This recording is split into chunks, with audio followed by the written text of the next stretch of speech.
Today we're going to talk about perimeter. The perimeter of something is the distance around a shape. Here we have a square. We know it's a square because these two sides are both 5 inches. And we also know it's a square because they are 90-degree angles, and that's what these red lines in the corner means. They're 90-degree angles or right angles. So if you were told to find the perimeter, you would need to figure out what all of the sides equal.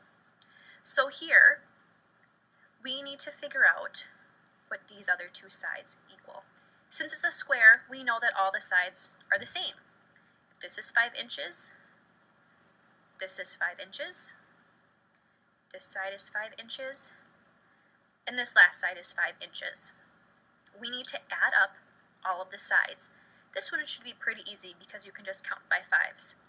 5, 10, 15, 20. Our perimeter is 20 inches. Don't forget the unit.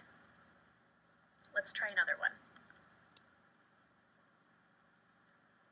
Here we have a rectangle. Again, think about what we talked about with the last slide, about what these red lines mean. So we have a rectangle. We know two of the sides. Well, since it's a rectangle, if this side is 4 centimeters, we know that this side is 4 centimeters, and I need to label it. Don't skip the labeling. If the long side is 10 centimeters, how much is this side? It should be 10 centimeters, and label it. Now I need to add up all of the sides. I'm going to start with the bigger numbers first. So 10 centimeters plus 10 centimeters is 20 centimeters. And I cross them off just so I make sure I don't add them more than once. So that's just a little trick that I have come to realize after years of doing this. And then we have 4 centimeters plus 4 centimeters. That equals 8 centimeters. I could use my fingers, maybe I just know it in my head, but I like to show my work. I like to add it up. Fill in the 0, draw my line with the place value. That is not a very good line. Start on the right side. 0 plus 8 is 8. 2 plus 0 is 2. So my perimeter is 28 centimeters.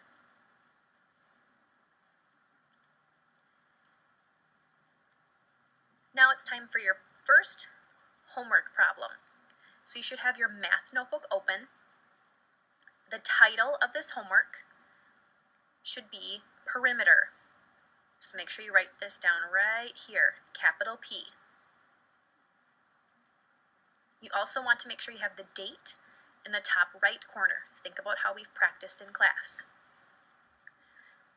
Now you can draw this rectangle if you want to for your homework, or you can write down the numbers, but somehow you need to show me your work, not just the answer. I will be checking this tomorrow morning.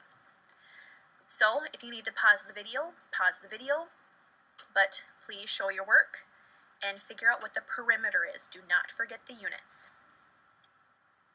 Here's problem number 2. We have a trapezoid. Again, in your math notebook, you need to write down number 2.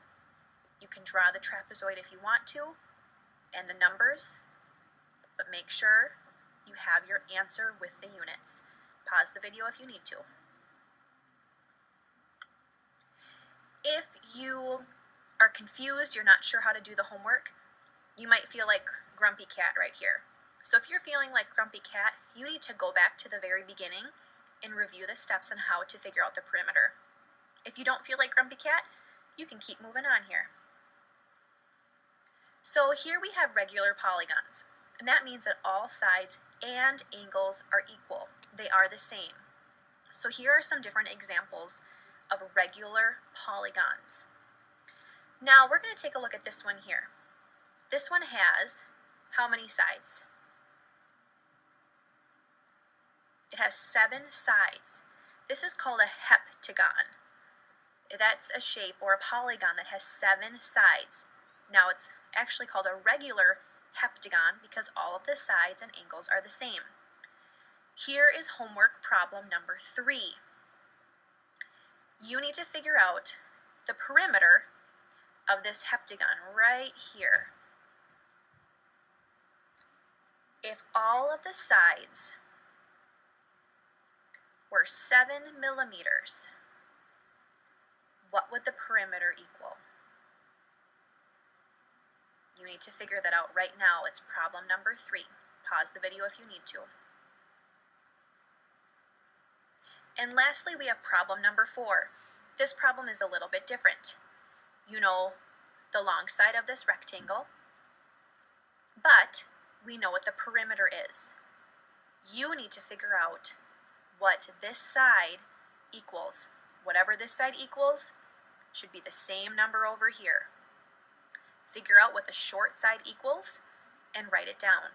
Again, show your work.